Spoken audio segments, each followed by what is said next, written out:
Hello. Welcome to Monday Motivation.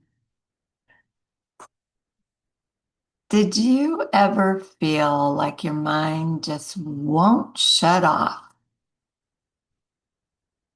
Like even when everything around you is finally calm and cool, your thoughts are still going crazy. You're replaying conversations in your head and questioning decisions, preparing for things that haven't even happened. Why do we do that?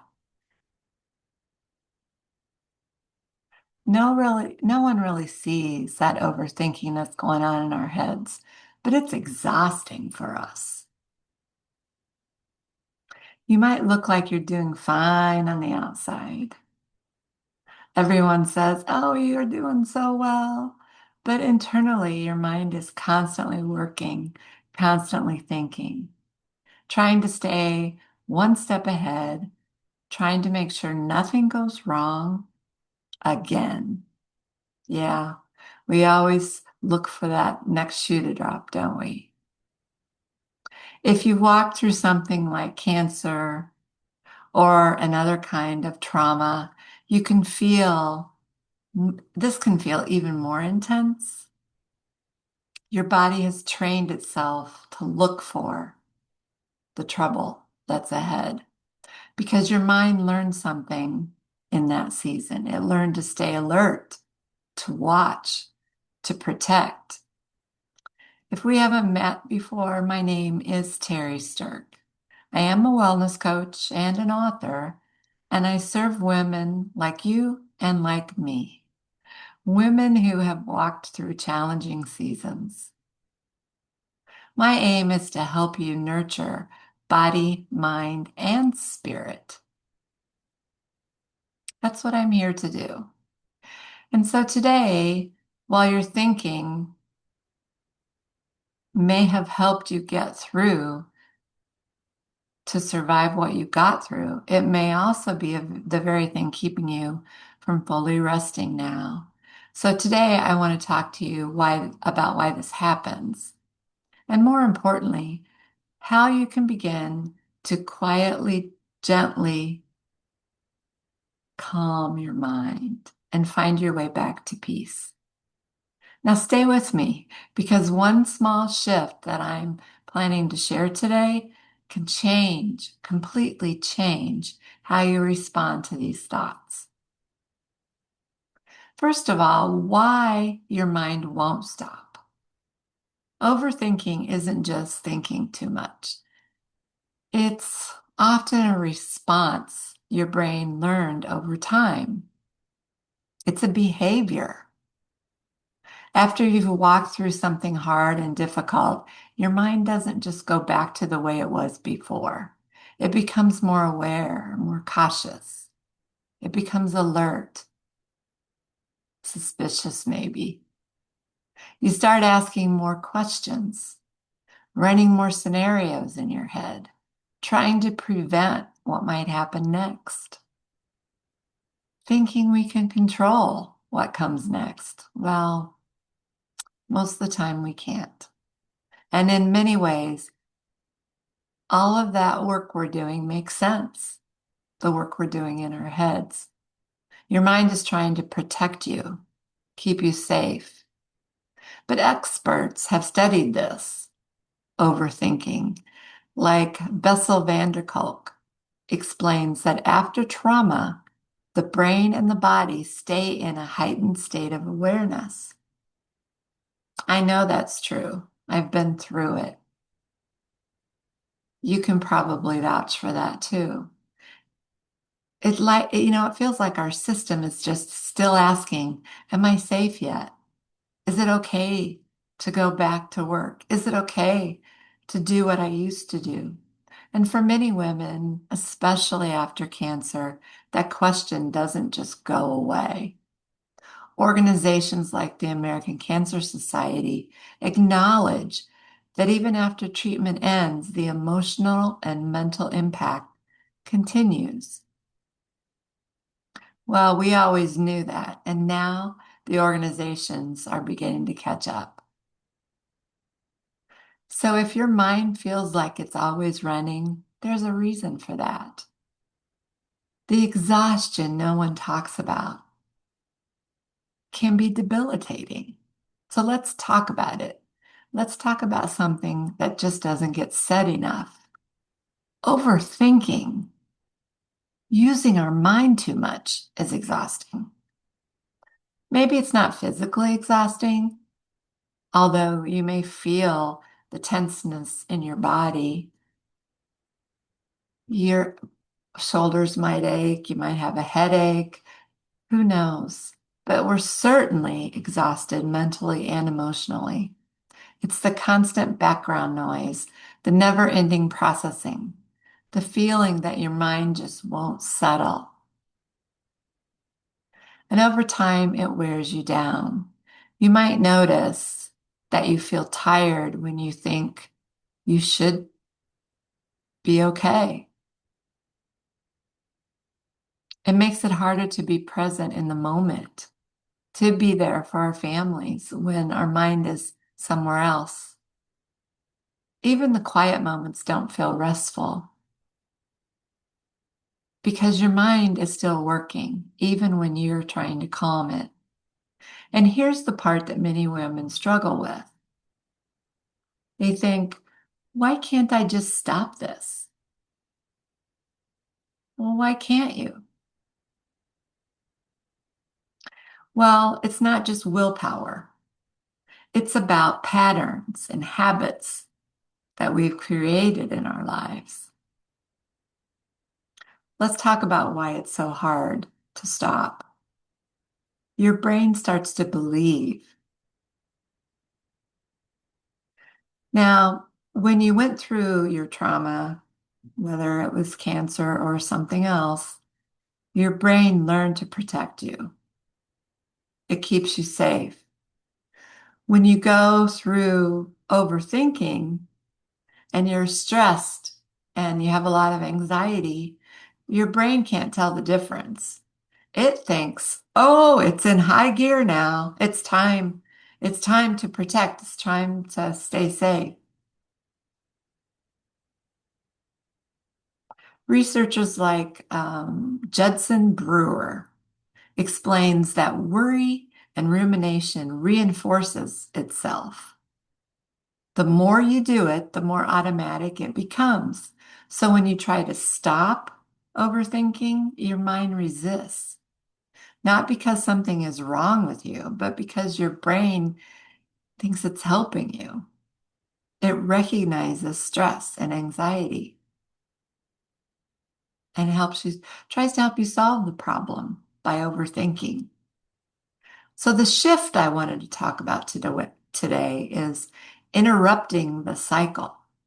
This is where things begin to change, not by forcing your thoughts to stop. Let's just give that up. But by changing how you respond to those thoughts. What do I mean? Well, first of all, let's just pause when we start overthinking. We have to be conscious of what's happening, be present with our thoughts, and think, oh my, here I am again. I'm overthinking. So name it. When you notice that spiral and your head is spinning, pause, close your eyes, and say, yes, here I am again, overthinking. That's what it is. That small moment of awareness matters because it stops you, makes you pause, keeps you conscious of what's happening instead of just doing it without even thinking about it. It creates space between you and that thought because you are not your thought. And if you can learn to realize that and separate yourself from what's happening in your brain and say, I'm going to pause right now because this overthinking is not good for me. Sounds a little silly, but it actually works. But the way it works is because you're conscious of what's happening at that moment. Secondly, you don't follow every thought. Again, if you're conscious about what's happening and you know you're worried about something that's coming, and that's why your mind's on overdrive, but not every thought deserves your attention. Usually those thoughts are about something that might happen in the future. It's not even true yet. It's not even reality. You can observe your thoughts without becoming them. See what I mean about separating yourself from that thought? You're thinking about a scan you're going to have down the road and you're worried about it. Well, it's okay to be worried about it, but to have your mind be in overdrive and overthink it, then all of a sudden you've created the results of the scan and you haven't even gotten it yet. Don't follow every thought. Be conscious that it's happening and push it aside and say, thought, we're just not going to go there now. There will be a time for that later. Then you can let that thought pass without chasing after it.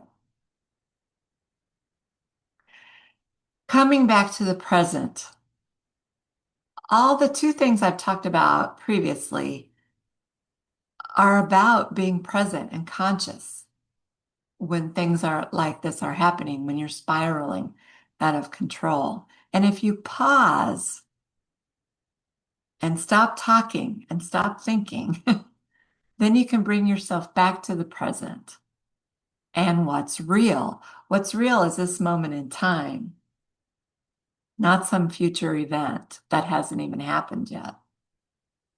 Your breath is real, your breathing, your surroundings. Look around, see all the beauty around you, the people you love, nature outside your window, whatever it is.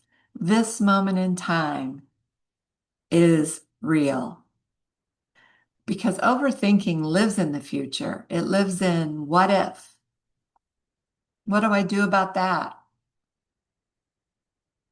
Peace is found in what's actually here. Peace is found in this moment, right now in the present. There's also a faith anchor.